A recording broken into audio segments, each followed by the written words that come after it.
Bonjour, je suis heureux d'être avec vous, d'être connecté avec vous pour partager avec cette information, ce projet qui est dans l'air du temps, qui s'appelle Cryptophile. Je vais me présenter rapidement. Je m'appelle Emmanuel, je suis donc fondateur de ce projet Cryptophile. J'ai 42 ans, je suis originaire du sud de la France. Et après 20 ans de passer dans l'industrie classique, dans le domaine de la restauration, je me suis rendu compte que la denrée la plus précieuse, c'était évidemment le temps. Et c'est ce qui m'a poussé à partir en Thaïlande, et maintenant il y a un peu plus de 5 ans. Je voulais passer du travail acharné au travail intelligent. Pas travailler plus, mais travailler mieux. Et finalement, c'est ce qui m'a poussé à lire les bons ouvrages, ce qu'on ne nous apprend pas à l'école, à faire de bonnes connexions, à faire de belles rencontres, à saisir des opportunités. Et c'est comme ça qu'en juillet 2016, j'ai découvert cette innovation technologique, on pourrait même appeler ça cette révolution technologique qui s'appelle la blockchain. La blockchain, je vais vous dire rapidement, je vais vous expliquer rapidement ce que c'est. En fait, on se rend compte que c'est la plus grande innovation technologique depuis Internet. Internet a permis le transfert de l'information librement et les technologies reposant sur la blockchain permettent le transfert de la valeur tout aussi librement, immédiatement, sans considération de volume et de distance et sans frais. Voilà, la blockchain, avant tout, il faut comprendre que c'est un protocole informatique, c'est une base de données. La vocation initiale, c'est de stocker des données, encore une fois. C'est un dossier où les données sont finalement toutes accessibles par les membres du réseau. Elles sont stockées dans des blocs scellés, reliés les unes aux autres à l'aide d'un processus de hachage cryptographique. Et ce qu'il faut comprendre avant tout, et ce qui est génial avec cette innovation, c'est qu'on va rétablir la confiance, le pouvoir monétaire aux mains du peuple. Les transactions financières, les transactions de valeur ne sont plus régulées par des banques, par des serveurs centraux, par des tiers de confiance. Ça ne veut pas dire qu'elles ne sont pas régulées du tout. Non, elles sont régulées par un algorithme, par une loi mathématique. Ce qui rend finalement la blockchain 100% sécurisée, 100% infalsifiable, 100% de proximité, puisqu'on se refait confiance entre nous, entre le réseau, de partenaire à partenaire, de peer-to-peer, et 100% de transparence. C'est ça le plus important, c'est la transparence. Voilà. Une fois qu'on a dit ça, Cryptophile a été rendu possible finalement parce qu'en découvrant cet univers en juillet 2016, j'ai pu, en ayant eu la bonne information, en étant bien accompagné, bien soutenu, bien formé, j'ai pu finalement acheter du Bitcoin, on va en parler dans un instant, à une époque où il valait encore que 500 $, et de l'ETH, qu'on appelle l'Ethereum, le deuxième projet le plus connu, le plus solide en crypto-monnaie, où j'ai pu l'acheter à 10 $ à la même époque. Et puis, j'ai pu revendre respectivement le Bitcoin à 10 000 $ en novembre 2017 et l'Ethereum le revendre à 1 000 $ en janvier 2018. Si je vous dis ça, c'est que ça m'a permis évidemment de faire la différence, de me passionner et aussi de pouvoir créer des actifs dans une technologie émergente, dans des univers comme ceux de la crypto-monnaie. La blockchain, on verra aussi, ce n'est pas uniquement la phase immergée, c'est la phase crypto-monnaie, mais ça va toucher évidemment les entreprises, les objets de valeur, les sportifs même, tout ce qui va être adossé à l'entreprise et à l'immobilier. Finalement, on va se rendre compte que le monde est en train de se tokeniser. Et l'idée, c'est d'avoir la bonne information. C'est ce qui m'est arrivé en juillet 2016 et c'est ce que j'aimerais, grâce à ce projet, c'est rétablir la confiance déjà entre nous grâce à la blockchain et pouvoir vous transmettre la même information qu'on m'a donnée il y a 4 ans en arrière. Qu'est-ce que le Bitcoin? Parce que finalement, le Bitcoin, c'est la première crypto, la pionnière, c'est celle qui incarne la blockchain dans un premier temps, puisque maintenant on verra qu'il y a plusieurs formes de blockchain. En tout cas, c'est la plus ancienne. Et finalement, le Bitcoin est né de l'ère d'Internet et de la crise de 2008. On se rend compte effectivement qu'avec l'ère du numérique, un nouvel univers a émergé. Des millions de réseaux sont interconnectés, échangeant désormais des milliards d'informations. Il manquait, je dirais même, une monnaie qui soit aussi rapide et fluide que ces transmissions. La plupart de ces transferts dépendent encore de Visa et de Mastercard. Et en 1998 arrive déjà PayPal, fondé par Elon Musk notamment, où il a permis le développement du e-commerce sans pour autant, évidemment, même si les transactions allaient déjà plus vite grâce à PayPal, sans pour autant menacer les profits des grandes banques et le système des cartes de crédit. Pourtant, si on se plonge un petit peu, même dans les années 90, ça fait longtemps qu'on cherche des solutions. Dans les années 90, on avait déjà fait des expériences de e-cash, mais trop en avance sur leur temps, elles n'ont jamais convaincu. Cela pourrait bien changer, vous l'aurez compris, avec le Bitcoin, qui apparaît aussi pendant la crise financière de 2008, vous savez, la crise immobilière qu'on a appelée qui est partie des États-Unis, qu'on a appelée la crise des subprimes. Et qu'est-ce qui s'est passé? On a vu finalement avec cette crise que le système bancaire avait montré ses failles, ses limites, puisque finalement beaucoup d'épargnants se sont retrouvés fauchés parce que des banques ont fait faillite, notamment la plus connue comme Lehman Brothers. Et c'est aussi à cette époque que sont mises en évidence, en lumière, les pratiques dangereuses d'une finance qui ne reconnaît plus de limites, plus le sens des responsabilités et qui entretient des relations troubles avec les pouvoirs politiques. C'est pourquoi le 30 octobre 2008 paraît une documentation du Bitcoin sur un forum de discussion appelé Crypto-anarchiste à l'époque. Et il y avait marqué, je vous le cite en anglais, Bitcoin, a peer-to-peer electronic cash system. En fait, on se rend compte qu'elle était signée par un certain Satoshi Nakamoto qui explique qu'il travaille depuis 2007 sur un système de monnaie numérique. Oui, le Bitcoin, vous l'aurez compris, c'est une monnaie numérique, digitale et décentralisée. Donc, c'est-à-dire qu'en fait, pour faire un comparatif avec la monnaie qu'on utilise toujours, qu'on appelle la monnaie fiduciaire, qui est fabriquée donc par la planche à billets, par les banques, celle-ci, parallèlement, elle dépend d'une loi mathématique, d'un algorithme, d'un protocole informatique. Elle ne dépend donc plus des banques. Et l'avantage également aussi, c'est qu'évidemment, elle est dématérialisée. Alors, une fois qu'on a compris ça, qu'est-ce qui se passe? On va faire un petit tour sur le Bitcoin, sur une plateforme que je vous recommande quand on veut s'intéresser aux crypto-monnaies, qui s'appelle CoinMarketCap, qui est un petit peu la Bible, la référence pour les apprentis cryptophiles, pour les traders même en général sur le monde des crypto-monnaies. On se rend compte que le Bitcoin, il a plusieurs valeurs ajoutées. La première, vous pouvez le constater ici, la mise en circulation sera limitée. On va fabriquer 21 millions de Bitcoins, pas un de plus. Et le dernier sera fabriqué d'ailleurs en 2140. À l'heure où je vous parle, on est à 18 387 000 Bitcoins en circulation. Ça, c'est la première chose. Donc, évidemment, à partir du moment où il est accepté comme moyen de paiement, c'est un transfert de valeur, c'est un jeton un petit peu comme une devise, comme l'euro et le dollar, d'ailleurs, qui est en train de remplacer petit à petit. Une fois qu'on a compris ça et qu'en plus, il va y en avoir de façon limitée, qu'est-ce qui va se passer? L'offre et la demande, il y a un moment donné où ça va créer de la valeur pour le Bitcoin parce qu'il y en aura moins en circulation. Et c'est un petit peu la loi de l'offre et la demande. Si vous voulez m'acheter un Bitcoin et que j'en possède un, et qu'on ne peut plus en avoir nulle part ailleurs parce qu'on n'en fabrique plus, je vais fixer un petit peu mon propre prix. Voilà une des premières raisons pour lesquelles il faut posséder du Bitcoin. Dans la mesure où c'est aussi une valeur décentralisée, une valeur refuge, une réserve de valeur, un petit peu comme l'or. D'ailleurs, on l'appelle l'or du numérique, l'or du web, le Bitcoin. Qu'est-ce qui se passe lorsqu'une crise est amenée à se répéter? On sait maintenant qu'après la crise sanitaire du coronavirus, on va rentrer dans une récession économique et financière sans précédent, comme en 2007-2008. C'est pour ça d'ailleurs, c'est une des raisons principales pour laquelle est né le Bitcoin, parce que son créateur, Satoshi Nakamoto, s'est dit que si une crise se répétait à nouveau, l'objectif, c'était finalement que notre portefeuille soit protégé. D'où l'intérêt d'investir dans des métaux précieux comme l'or, mais également sur le Bitcoin. Et qu'est-ce qui se passe aussi? Il y a une loi arithmétique, une loi mathématique donc intégrée au blockchain et au processus du Bitcoin qui s'appelle le halving, un phénomène qui a lieu tous les 4 ans, où on se rend compte que finalement, on va réduire de moitié la production du Bitcoin tous les 4 ans. Le premier halving a eu lieu, on peut le voir sur le graphique ici-bas. Donc à l'époque, le Bitcoin valait 10 centimes de dollars à l'époque de sa création. On fabriquait à l'époque 50 Bitcoins toutes les 10 minutes dans chaque bloc. Vous vous rappelez la chaîne de blocs, la blockchain. Premier halving, donc en 2012. En novembre 2012, on est passé de 50 bitcoins à 25.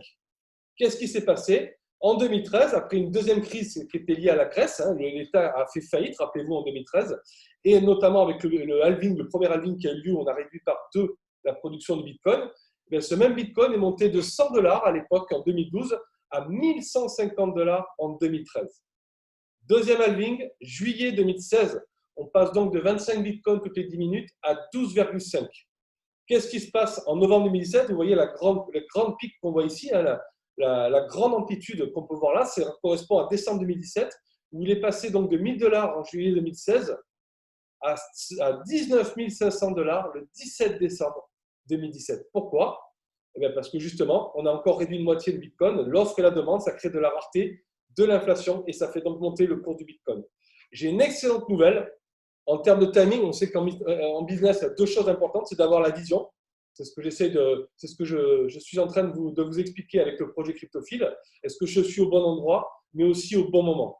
Et là, le timing, il est juste génial parce que le 3e halving a eu lieu le 12 mai 2020, où là, on a encore passé de 12 bitcoins toutes les 10 minutes dans chaque bloc à 6,25. On est passé de 12,5 à 6,25. Et donc, on est donc passé, je vais le dire encore plus facilement, on est passé de 1800 bitcoins par jour à 900. Donc, vous l'aurez compris, là, il est actuellement, alors au moment où je vous parle, il est à, on peut le voir ici d'ailleurs, hein, il est à 9000, un peu plus de 9000 $. Évidemment, dans les semaines et dans les mois qui vont venir, il va encore prendre de la valeur. Hein, il va se passer ce qui s'est passé il y a 4 ans et il y a 8 ans en arrière, où il va évidemment atteindre son précédent pic de 20 000 $ et au-delà, puisqu'on en aura encore 2 fois moins qu'il y a 4 ans.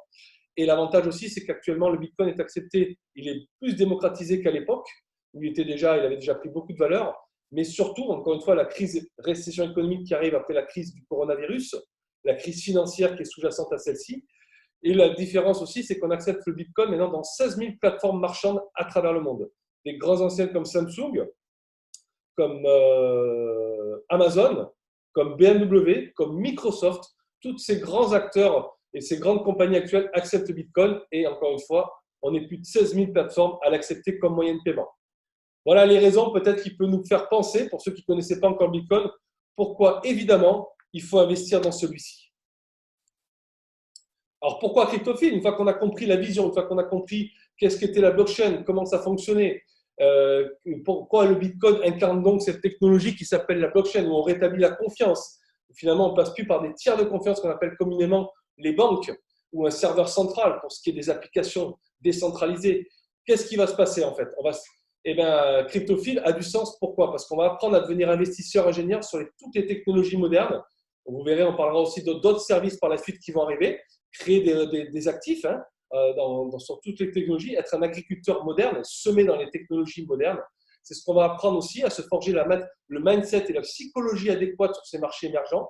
Parce que vous l'avez bien compris, il y a des rendements qui sont bien supérieurs au support d'épargne classique, hein, puisque les banques, finalement, elles se servent de notre argent pour spéculer, pour trader.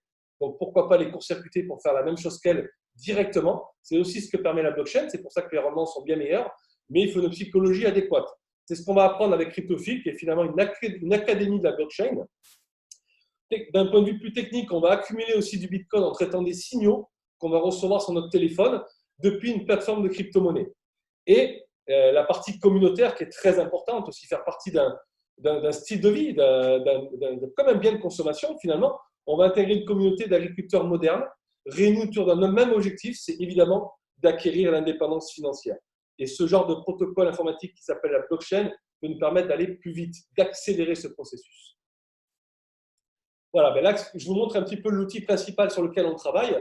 On va recevoir des alertes, un petit peu comme celle-ci. On peut voir ici sur le canal Telegram Cryptophile, où là, finalement, depuis une plateforme qui s'appelle Binance, la principale plateforme de crypto-monnaie à l'heure actuelle, on va trader depuis le Bitcoin qu'on aura acheté précédemment. On aura été accompagné évidemment pour ça. On va acheter des cryptos qui sont envoyés, des altcoins, des tokens alternatifs qui sont plus volatiles que Bitcoin, qui vont nous permettre, lorsqu'on va les acheter, avec un point d'entrée qui est indiqué, une cible principale, en revendant ce token plus cher qu'on l'a acheté au départ, grâce aux signaux qu'on reçoit, on va faire du profit face au Bitcoin. Le but, en fait, c'est qu'une fois qu'on a compris que le Bitcoin allait prendre de la valeur, c'est ce que je vous ai expliqué précédemment, et bien, l'investisseur classique, lui, il va juste acheter du Bitcoin, il va attendre qu'il monte. Ben, nous, on va faire ça. Et en plus de ça, la valeur ajoutée de Cryptophile, c'est qu'en attendant qu'il monte, on va en accumuler grâce aux signaux que je vais envoyer justement sur le canal. L'idée, c'est qu'en fait, si on démarre avec 0,1 Bitcoin, autrement dit avec 1000 €, c'est que grâce à ce projet, au fil des semaines, on arrive à doubler et tripler son capital. Pour le moment où le Bitcoin arrivera à 5, voire 6 chiffres d'ici 3-4 ans, eh bien, on en a accumulé grâce aux signaux et donc faire une plus-value sur notre portefeuille encore plus importante que si on avait juste investi dans le Bitcoin en attendant qu'il monte. Voilà, ça c'est la partie technique. On va donc recevoir des signaux. Je vous montre rapidement les résultats qu'on est capable de faire, qu'on est capable d'accomplir, même si, comme je l'ai dit dans les mentions légales, les performances passées ne garantissent pas les résultats futurs. Tout ce qui est noté sur ce canal est uniquement informatif et bilan. Mais regardez le bilan du 20 mai au 27 mai 2020. On a généré un total pour tous ceux qui ont suivi ces signaux-là de 164%. Mais pour le dire de façon plus cohérente, parce qu'on n'est pas là pour vendre du rêve, on est là pour s'épanouir et pour être cohérent et rentable sur ce projet qui s'appelle Cryptophile. La plupart des gens qui ont suivi les signaux de cette semaine en question, du 20 mai au 27 mai, ils ont fait 44% de profit sur le Bitcoin cette semaine-là. Pour le dire autrement, ça représente 88 ans de livret A en une semaine. Mais encore une fois, il faut avoir la psychologie adéquate parce que si une crypto, un token prend 20% dans la journée, il peut aussi les perdre. Et tant qu'on n'a pas revendu notre actif, puisqu'on va posséder des actifs grâce au signaux, on va acheter une crypto, donc on la possède, elle est à nous, on ne fait pas de la spéculation. Quand on va posséder cet actif, tant qu'on ne l'aura pas revendu, on n'aura pas perdu d'argent. Donc l'important, c'est que même si ça baisse brutalement, on ne s'inquiète pas, on se détache émotionnellement. Je suis aussi là pour ça, pour accompagner les partenaires, pour qu'ils mieux on va comprendre la nature de nos investissements, dans quoi on a mis les pieds, et mieux on va se détacher émotionnellement. Voilà un petit peu l'objectif et la partie technico-pratique sur les alertes qu'on reçoit sur le canal Telegram. Et puis, comme on se veut aussi être une académie blockchain avant tout, ma passion, ma principale gratitude, c'est d'accompagner, de soutenir et de former les nouveaux arrivants, les partenaires, les apprentis cryptophiles. Et bien, effectivement, vous l'aurez vu, je mets régulièrement aussi des livres PDF adossés à l'éducation financière qui sont indispensables pour maîtriser ses investissements, a fortiori dans les marchés émergents comme la crypto-monnaie. On va également avoir des projets sur du holding, c'est-à-dire à faire des investissements, mais pas sur du court terme comme le trading, mais sur du moyen et long terme, pour faire fructifier notre portefeuille, pour le diversifier au maximum. Et on a évidemment des tutos, comme vous pouvez le voir ici, où on va justement, on peut les regarder de façon conséquente, de façon répétée, comment prendre une alerte sur Binance, comment placer sa vente en automatique pour ne pas avoir à le faire soi-même, comment mettre une clôture partielle, comment mettre un stop loss, etc. Tout ça est évidemment accessible sur le canal Cryptophile. Voilà, comment on peut profiter de ces avantages et de ces services sur Cryptophile? Ben, c'est très simple. Profitez même de ces tarifs-là parce ils vont évoluer à partir du 15 juin 2020. Pourquoi? Parce qu'il y a des nouveaux services qui rentrent en fonction. Un service qui sera adossé aussi au copy trading sur le Dow Jones, l'indice boursier américain, où là, ça sera du revenu purement passif. C'est un trader qui va prendre des positions et qui va les relier au compte des clients et des partenaires. Et puis, on a un nouveau service qui rentre aussi en fonction dans quelques jours, où là, on va avoir un coach certifié en PNL, également en développement personnel, qui va nous donner aussi la psychologie à adopter sur les marchés financiers, être avant d'avoir, apprendre avant de gagner et devenir avant d'obtenir, qui est indispensable pour bien maîtriser la pyramide des investissements, où là, la crypto-monnaie, nous sommes tout en haut de la pyramide, c'est la partie la plus explosive, donc il faut apprendre à bien se connaître soi pour connaître notre profil d'investisseur et donc nos investissements respectifs. Voilà, donc pour l'instant, c'est encore le cas, profitez-en.